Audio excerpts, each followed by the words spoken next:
യഥാർത്ഥത്തിലുള്ള രാജസൂയത്തിൻ്റെ നിർവഹണമാണ്. അപ്പോൾ വ്യാസനാണ് അതിൻ്റെ നേതൃസ്ഥാനം വഹിക്കുക. അദ്ദേഹം ഈ പൗരോഹിത്യപരമായ ചടങ്ങുകളിൽ നിന്നും അദ്ദേഹത്തിൻ്റെ മേൽനോട്ടത്തിലാണ് അത് ജസ്റ്റ് ഇൻസ്ട്രക്ഷൻ കൊടുത്തു എന്നല്ലാതെ നടക്കുന്നത്.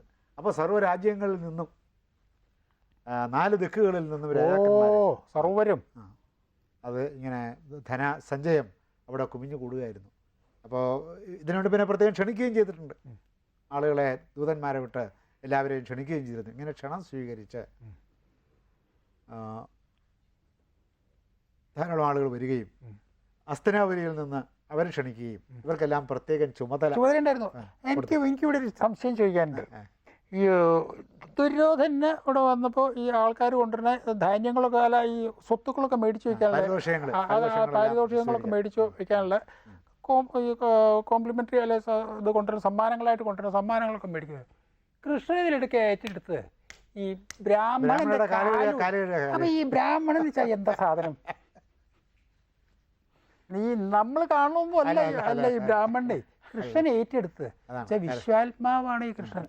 ഈ വിശ്വാത്മാവായ കോസ്മിക് മൈൻഡായുള്ള കൃഷ്ണൻ ഏറ്റെടുക്കുന്നത് ബ്രാഹ്മണരെ കാല് കഴിപ്പിക്കുക. എന്താ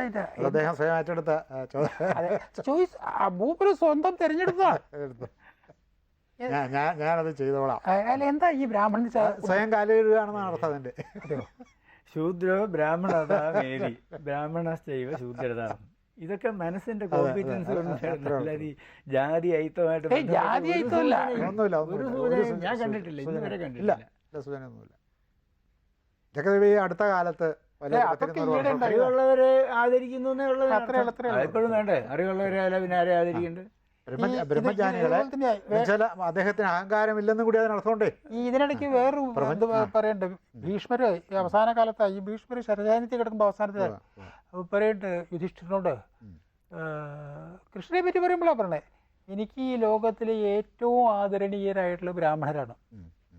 ആ ബ്രാഹ്മണരെക്കാൾ കൂടുതൽ എനിക്ക് ഇഷ്ടമായിട്ടുള്ളതാണ് കൃഷ്ണൻ.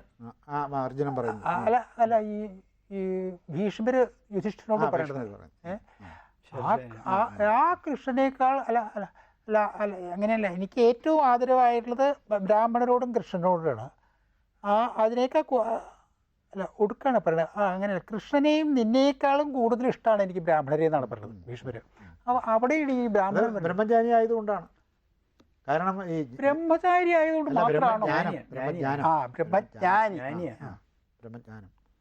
കാരണം ഈ ജ്ഞാനം ഉള്ളവൻ്റെ കയ്യിലാണല്ലോ പ്രപഞ്ചത്തിൻ്റെ നിലനിൽപ്പിരിക്കുന്നത്.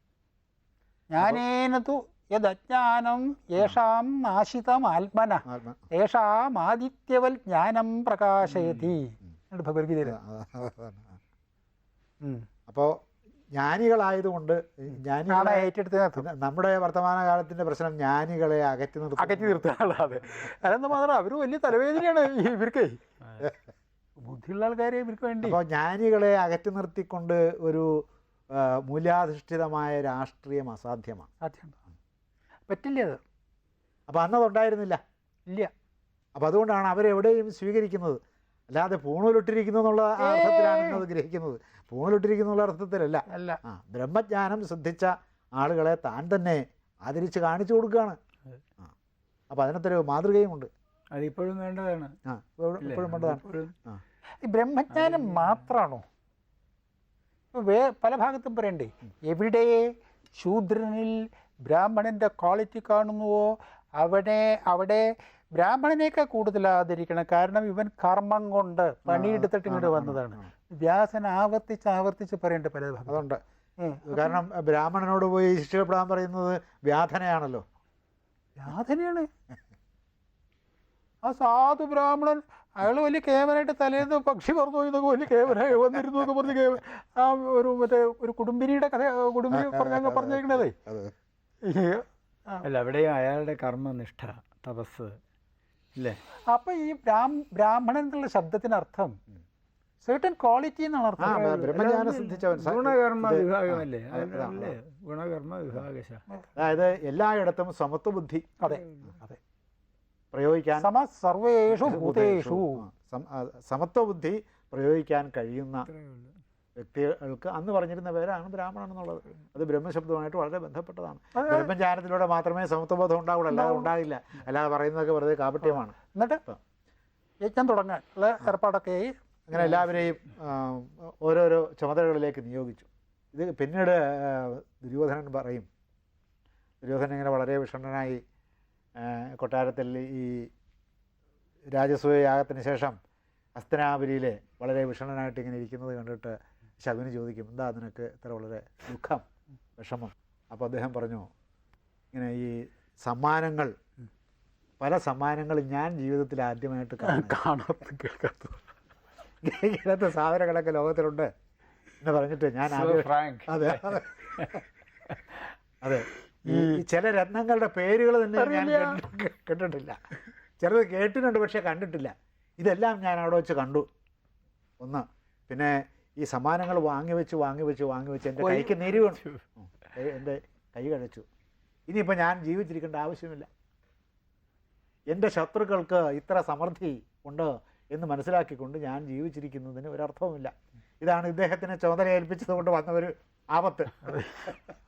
അപ്പോൾ അദ്ദേഹത്തിൻ്റെ ഈർഷ്യ, അദ്ദേഹത്തിൻ്റെ അസഹ്യത, പരോത്കർഷത്തിലുള്ള അദ്ദേഹത്തിൻ്റെ തീവ്രമായ അസഹിഷ്ണുത ഈ കാരണമാകാൻ ഇദ്ദേഹത്തെ ഇത് ഏൽപ്പിച്ചതായിരുന്നു. വിശ്വാസപൂർവ്വം ഏൽപ്പിച്ചതാണ്. അങ്ങനെ വിശ്വാസപൂർവ്വം തൻ്റെ ഏറ്റവും മൂത്ത സഹോദരൻ്റെ സ്ഥാനത്തുള്ള ആളിനെ ഇത് ഏൽപ്പിച്ചതോടുകൂടിയാണ് ഇവരെ തകർക്കണം എന്നുള്ള ഏറ്റവും വലിയ ഒരു രൂഢമൂലമായ പക, പ്രതികാരം അദ്ദേഹത്തിൻ്റെ മുമ്പിൽ ഉണ്ടായത്. പരക്ഷേമത്തിൽ വിപ്രിയമാർന്ന പാമരചിത്തം പുകഞ്ഞ. അപ്പോൾ ഈ സമ്പത്തിൻ്റെ സഞ്ചയം ഇങ്ങനെ വന്ന് കുമിഞ്ഞുകൂടി. ഇത് പിന്നീട് വലിയ അസഹിഷ്ണുതയ്ക്ക് കാരണമായി. ഇത് കഴിഞ്ഞിട്ടാണ്, രാജസൂയം കഴിഞ്ഞിട്ടാണ് ഇവിടെയെല്ലാം ചുറ്റി കാണാനായിട്ട് പുതിയ ഇന്ദ്രപ്രസ്ഥത്തിലെ പുതിയ കൊട്ടാരം, ഈ മയൻ ഉണ്ടാക്കി കൊടുത്ത പുതിയ പാർലമെന്റ്, പുതിയ കൊട്ടാരത്തിൽ പ്രശ്നമൊന്നുമില്ല. പക്ഷേ ഇതിലാണ്, ഈ സദസ്സിലാണ്, സഭയിലാണ് പ്രശ്നങ്ങൾ.